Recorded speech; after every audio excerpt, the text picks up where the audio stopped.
Welcome back to FTB Infinity Expert Mode. I'm CZSurvivor, and today we're going to be messing around in Thaumcraft and messing around with a very specific node, a node with an insatiable appetite. That's right, the hungry node. And unfortunately, I don't know where this hungry node is. Screenblast does. So once he comes on, we're going to go explore that. But I've got some things that I need to do around the base, so before he comes on, that's what we're going to do. First of all, this line here.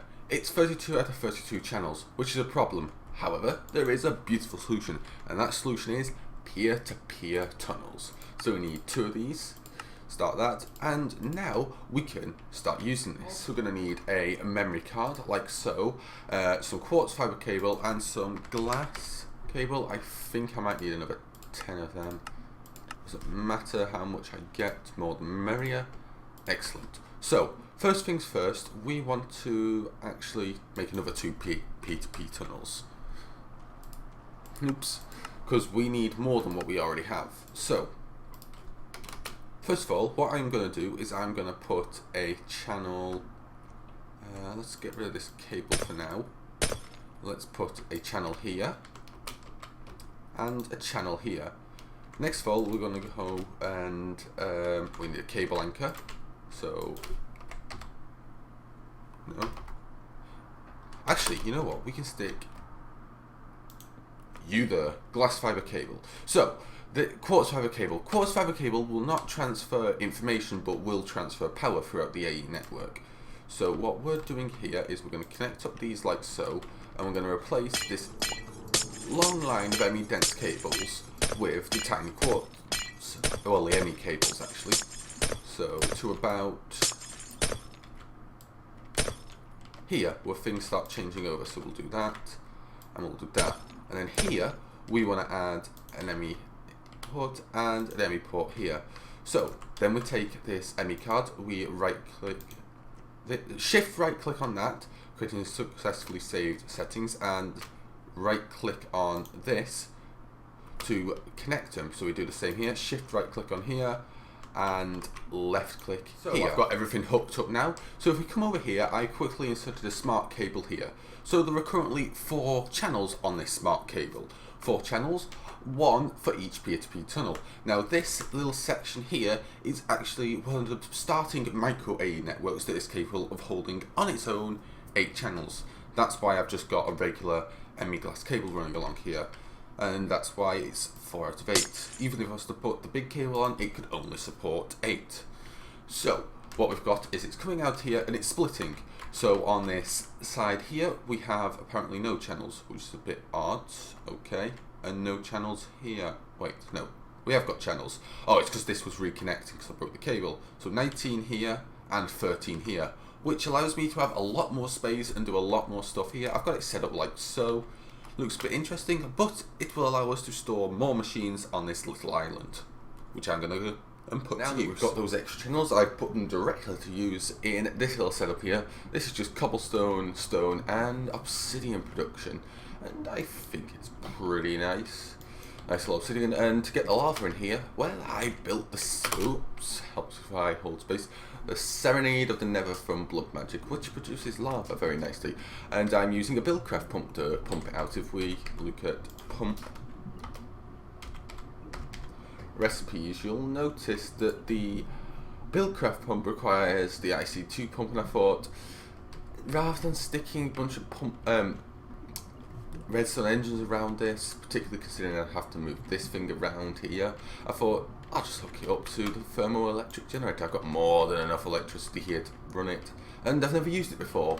So yeah, so when you place it, you want to right click on it with the industrial craft wrench, so that little face is facing down, and yeah, it works pretty nicely.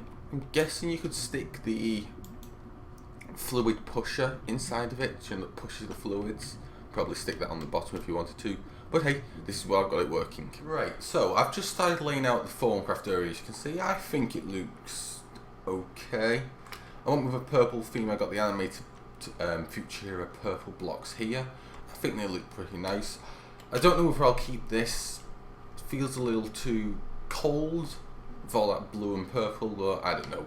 So what we're going to be doing in moving this ore node, there's two ways you could do it. You could go with the Thaumcraft route, which has the chance to damage the node, or you could go use blood magic, and that is what we're going to use. So I'm going to quickly head over to the overworld before that actually gather the resources I need to make this thing, and then we can talk about it. So we're in the overworld because we need to craft some things. So I'm going to just stick you and you two in there. And what we're going to look for is the teleposer. Now we need 2 of these teleposer blocks, which is 3 mana pearls and 6 gold each. And then we also need this enhanced teleportation focus, which we are crafting here. So once these have been crafted, I can show you how this all functions. So the teleposer block is just a housing. It's does nothing on its own. The functioning part are the foci. Now, the level 1 foci does a 1 by 1 by 1. A level 2, which is ascending in this order, does a 3 by 3, and so on and so forth. So that's a 5 by 5, and that's a 9 by 9. Now, to use this, you first of all need to right-click it, so it's bound to you, i.e. me, CZSurvivor, and then you would need to right-click it on one teleposer, and then insert it into another. So let me quickly go get some blocks, you and a redstone source. I'm sure I have some stone around here. Perfect. So these ones work in a 3 by 3. We need a 3 by 3. I'll show you why in a second. You may have already guessed if you know. So with this we can teleport. I'll show you its area. 1, 2, there. So that should teleport this, as you can see, which is wonderful. Now also, this can teleport more than just blocks. It can teleport players, and any of the tiers can teleport players. Doesn't matter which tier you use, just bigger tiers have a bigger area of influence. So, now we can put this to use once Screen Blast gets on. Right, so Screen Blast is here, and thank you, Bat. He's taken us to the Hungry node, which you can see there. You might be able to see the particle effects of it eating blocks, which is quite nice. Now, what we need to do is surround this in obsidian, because it can't eat obsidian, which is pretty nice. So that, and to get out of it, I've got the earth sigil. There, you hit its epicenter. Yeah. They know it's hurting you because you're touching its core. I keep getting confused. It's also its impulses, so it'll be easier to escape at other random intervals, like it will be at the time you get sucked in. Right, pulse away. This is the awkward side because there's blocks in the way. Ah, good. No. Oh, right, really? we'll be back once we've encased it. You can just hug them. So now that we've got the thing encased in obsidian, we want to place a obsidian. Yeah, I know. I don't know why I said that so weirdly. We need to try and place beneath it the teleposer in the right spot, which is going to be fun. So if I shift here, no, that pulled me up there. That's where I wanted to place it. And if I put this in here, which has been linked to the overworld one, and I try and get a button on here and click it. Oh, it teleported me. Oh, okay. The whole construct is in our dimension, which is wonderful, and it started raining. Right, we'll be back once it stops raining. So it's finally stopped raining now, and this, oops, I forgot to light the thing up, of course. This hungry node can now be put to use. You're not actually going to be able to escape. I probably want to keep this earth sigil on me. If we just come over here and get rid of this spider, thank you, and we just fly up like so.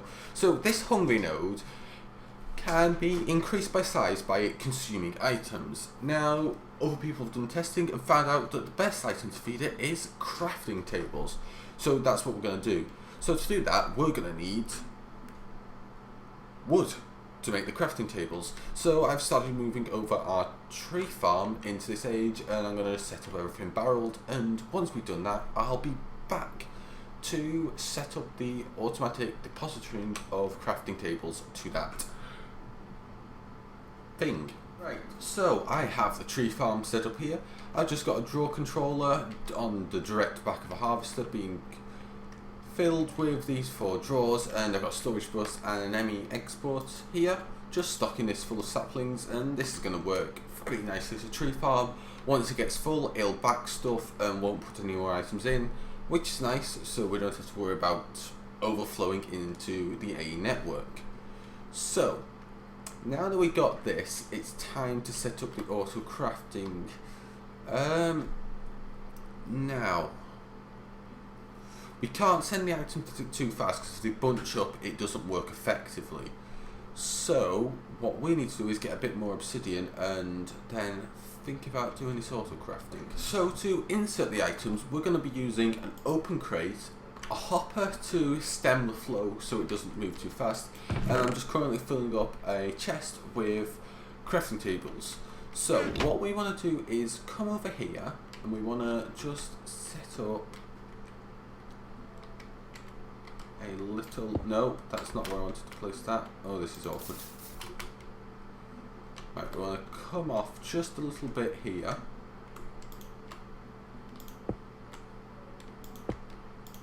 And there.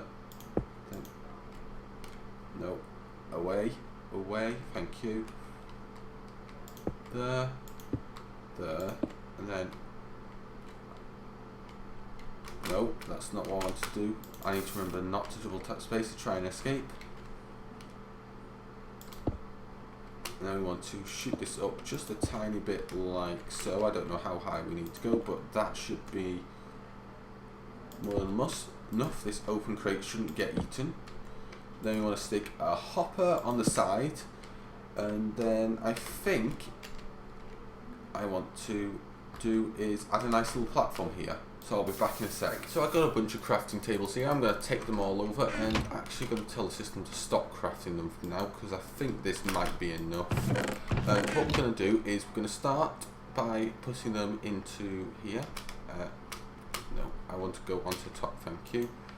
Into here. Now this should start feeding the system.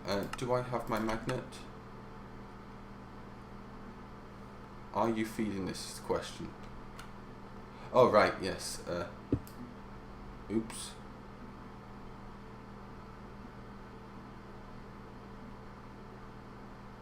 That does go in. And they are all increasing. So I want to get these all to 144 because what I want to do is convert this node into the direct power nodes. I forgot what they're called. Energized nodes, that's it. Now when you convert a node into an energized node, it takes the square root of its maximum capacity, and that's how much it produces per tick. So the square root of 144, for anyone who doesn't know, is 12. Why 12? Well, if you think about it, square numbers get increasingly bigger.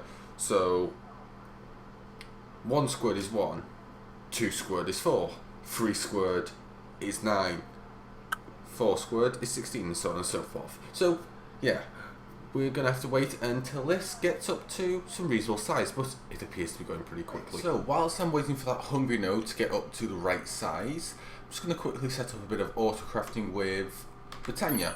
So there I've just going to teach the system how to make that. Where are you? You should be. What's it called? It's literally rained 5 seconds ago, and now it rains again. Oh, come on.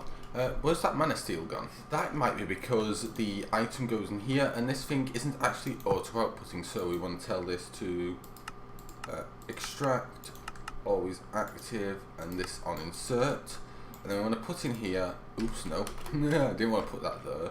Right, let's get this. So, filter and steel, like so. So tell the system that 1 iron becomes 1 mana steel. In there. Yeah. And in here we can put the filter. Wait, can we not use advanced item filters? Do we have to use regular filters? That'll be annoying if we can't. Oh, I guess we can't. Oh well. So that'll only pick up mana steel ingots now. So to energise this hungry node once it's fully fed up, we're going to first need to convert it from a hungry node into something more, or should I say less destructive, i.e. tainted with bottles of taint.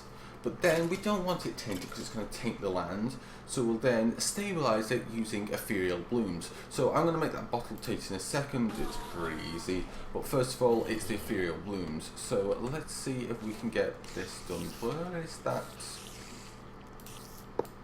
Okay, give me a second. So here we go. So 1, 2, 3, 16 of you, and 3, 4, plus 1, 2, 3 of you. Actually, that should be enough. Yep, ethereal bloom. So I'm going to make the rest of these now because this is going to be one messy mess. So to transform this node, we're going to need 2 items.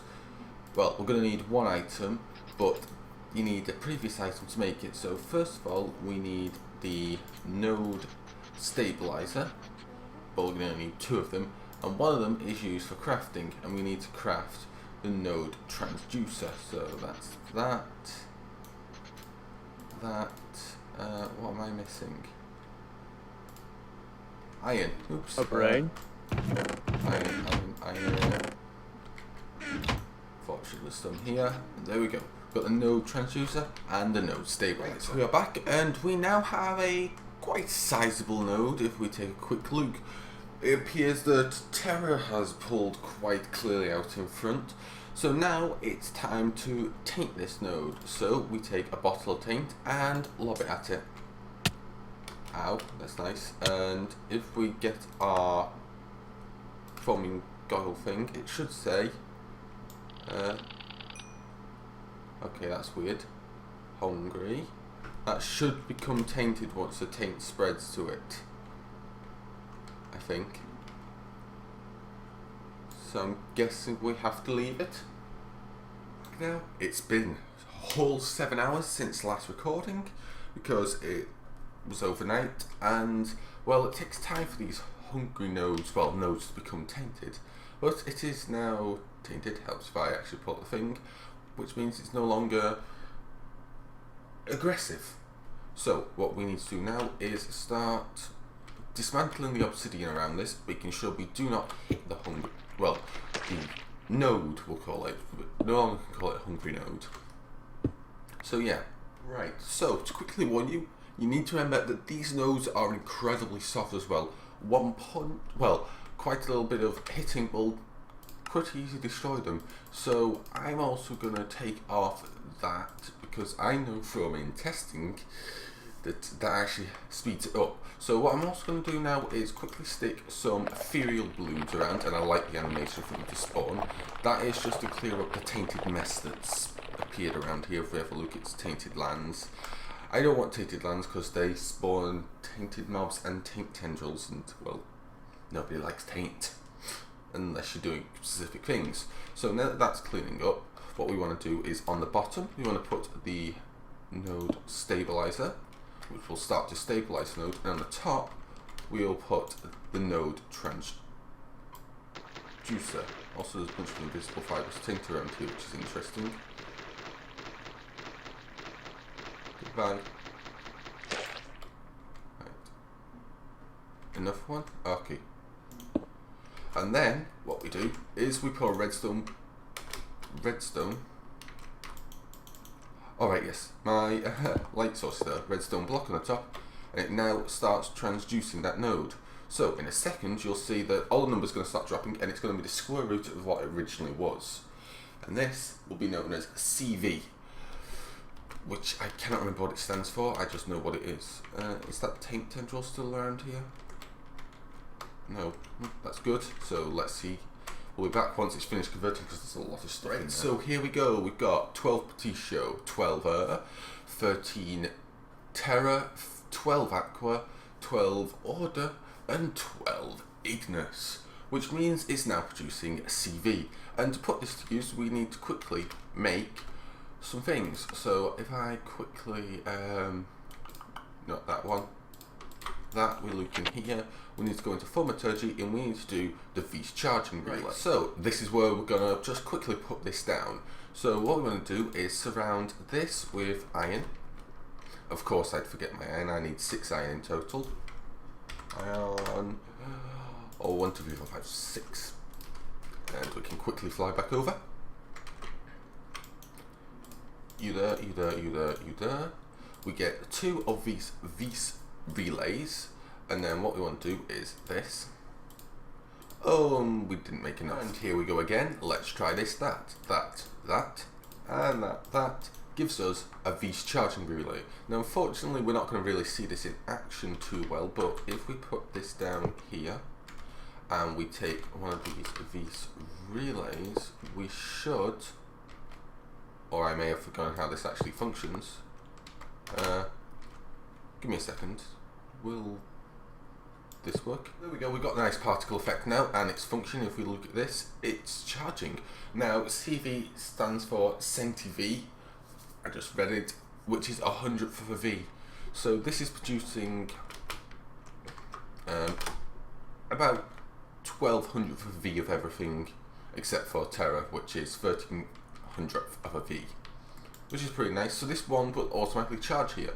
I just not lined this up properly. It doesn't have to be on the same height. It can go up and down. It just didn't have a direct line of sight where I placed it, or was too far away. 8 blocks is the distance they can work. But unfortunately, we've run out of time for today's episode. So thanks for watching. I hope you enjoyed. If you did so, hit that like button. If you've got any comments, questions, or drop them down in the comment section below. As soon as possible. New channel, hit that subscribe button to stay up to date. Stay well and survive around. To get it right.